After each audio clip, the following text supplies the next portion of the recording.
Pada kesempatan kali ini kami akan membahas JB Jenderal Mongol. JB adalah salah seorang Noyan yang paling terkemuka jenderal dari Jenghis Khan. Ia termasuk dalam klan Besut, bagian dari suku Taichut, yang berada di bawah kepemimpinan Targudai Hiriltuk pada masa Jenghis Khan. Meskipun JB awalnya adalah tentara musuh, Genghis Khan merekrutnya dan mengubahnya menjadi salah satu jenderal terhebatnya. JB berperan penting dalam membantu memperluas wilayah kerajaan Jenghis Khan. Meski memainkan peran besar sebagai Jenderal Jenghis Khan, sumber atau biografi tentang kehidupannya relatif sedikit. JB digambarkan sebagai jenderal kavaleri terhebat dalam sejarah, karena manuvernya yang tidak lazim dan berani. Pada tahun 1204, selama pertempuran 13 sisi, sebuah panah melukai leher Jenghis Khan. Bawahannya yang setia, Jelme, merawatnya. Setelah memenangkan pertarungan, dia meminta yang kalah untuk mengungkapkan siapa yang menembak leher kudanya.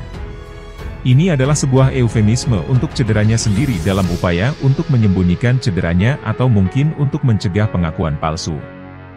Jirko Ade secara sukarela mengaku, dan lebih lanjut menambahkan bahwa itu adalah pilihan Jenghis Khan untuk membunuhnya, tetapi jika Jirko Ade dibiarkan hidup, dia akan melayani Jenghis Khan dengan setia. Jenghis Khan menghargai keterampilan yang ditunjukkan oleh laki-laki dan kesetiaan mereka. Dia kemudian memaafkan dan memuji Jirko Ade di akun ini. Dia kemudian memberi Jirko Ade nama baru, JB, yang berarti panah dan senjata dalam bahasa Mongolia. Namun, dalam catatan lain oleh Rashiduddin, seorang administrator dan sejarawan Ilhanate, kejadian tersebut terjadi dengan cara yang berbeda. Dalam kejadian versi ini, JB berhasil melarikan diri dan kemudian dikejar oleh anak buah Jenghis Khan. JB berhasil membunuh kuda Jenghis sebelum dipaksa menyerahkan diri dan memohon nyawanya. Sebagai imbalan atas nyawanya, Zuragadei berjanji akan menyediakan banyak kuda untuk tuan barunya sebagai imbalan atas siapa yang dia bunuh dengan panah.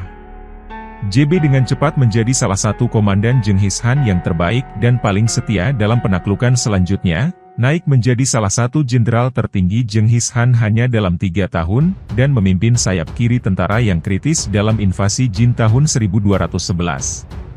Kemampuannya sebagai seorang jenderal menempatkannya pada tingkatan Mukali dan Subutai Baatur. Seorang utusan Song, Zhao Hong, mencatat bahwa JB dianggap memiliki tingkat otoritas yang sama dengan gubernur tingkat ketiga dan memegang komando pasukan elit di pasukan Jenghis Khan. Hal ini dapat dikaitkan dengan banyak prestasi militer yang sukses saat ia bertugas di bawah Jenghis Khan. Ia bertugas dengan istimewa dalam perang awal melawan dinasti Jin.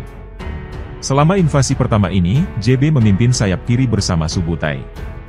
Unitnya mengitari tembok ke timur, merebut 2 benteng. Dia kemudian memutar kembali jejaknya untuk menghancurkan pasukan Jin kedua di benteng Wusha dan bergabung dengan pasukan utama Jenghis, yang kemudian memenangkan pertempuran Yehuling. Setelah kemenangan telak ini, bangsa Mongol mengambil alih komando jalur yang mengarah ke dataran Beijing dan terus memperluas kendali mereka ke seluruh wilayah tersebut. JB dikirim untuk merebut sejumlah benteng, yang dia capai dengan berpura-pura mundur untuk memancing para pembela. Jenghis Khan tampaknya bergantung pada JB sebagai jenderal jarak jauhnya. Pada musim dingin tahun 1211, JB dikirim untuk merebut Liaoyang, ketika pasukan Mongol baru saja mengamankan dataran besar di sekitar Zhongdu. Setelah berkendara beberapa ratus mil jauhnya dari medan pertempuran utama, JB memikat para pembela Liaoyang untuk berpura-pura mundur yang berlangsung lebih dari 100 mil dan meninggalkan sejumlah besar rampasan Mongol di tanah. Pasukan Tiongkok berhenti sejenak untuk menjarahnya, dan memanfaatkan malam panjang musim dingin di utara, pasukan JB melaju sejauh 100 mil dalam 24 jam untuk mengalahkan pasukan Jin yang tidak tertib dan merebut Liaoyang. Pada tahun 1213, Jenghis mengirim JB untuk mengamankan jalur Juyong yang dijaga ketat. JB berhasil menemukan celah gunung yang menyelimuti benteng Jin, memaksa para pembela untuk mengambil alih lapangan. JB dan Subutai kemudian melakukan gerakan paksa ke arah sebaliknya, menelusuri kembali langkah mereka dan tertinggal di belakang garis belakang musuh yang baru, mengepung dan melikuidasi pasukan penting ini. Setelah menghasut pemberontakan di Manchuria dan mengurangi sejumlah benteng, Jenghis membagi pasukannya menjadi 5 bagian untuk menyerang sebagian besar wilayah Jin.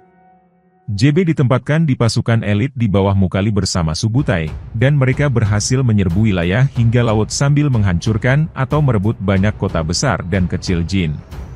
Pada tahun 1218, JB ditugaskan untuk mengalahkan musuh abadi Mongol, Kuchuluk, dan menaklukkan Karahitai.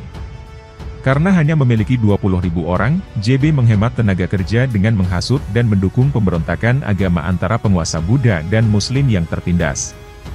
Pasukannya bergerak dengan sigap luar biasa yang memungkinkan dia mengalahkan Kuchuluk dan 30.000 pasukannya.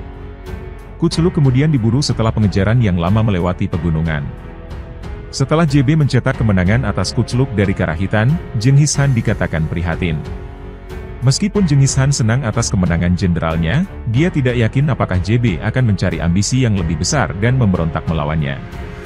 Ketika kabar ini sampai ke JB, dia segera kembali ke tempat Jenghis Khan berada dan mempersembahkan 100 kuda putih sebagai tanda kesetiaan dan menghilangkan keraguan.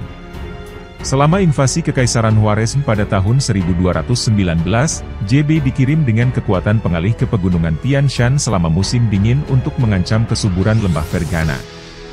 JB mampu melewati jalur pegunungan tinggi yang memiliki salju setinggi lebih dari 5 kaki, dan dia menarik pasukan cadangan kavaleri elit Shah Muhammad II yang berjumlah 50.000 orang. JB meraih kemenangan atau setidaknya menghindari kekalahan melawan pasukan elit ini dan bermanuver lebih jauh ke selatan untuk mengancam Khorasan guna memotong provinsi-provinsi yang jauh. Dia kemudian kembali bergabung dengan pasukan utama Jenghis di ibu kota Samarkand, yang secara efektif membagi Khwarezm menjadi 2. Untuk mencegah Shah mengerahkan pasukannya di Khorasan dan Iran Barat, Jenghis Khan mengirim JB dan Subutai untuk memburu Shah di seluruh kerajaannya sendiri. Meskipun mereka pada akhirnya gagal menangkapnya, pengejaran jarak dekat mereka mencegah Shah mengumpulkan pasukan baru dan Shah terpaksa melarikan diri ke Iran dengan JB dan Subutai berada di belakangnya. Akibatnya, pasukan Khwarezmian tersebar dan dihancurkan secara bertahap.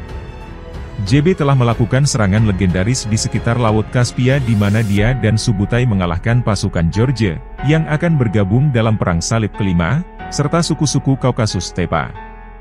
Dia kemudian mengalahkan Kievan Rus dan Cumans di pertempuran Sungai Kalka.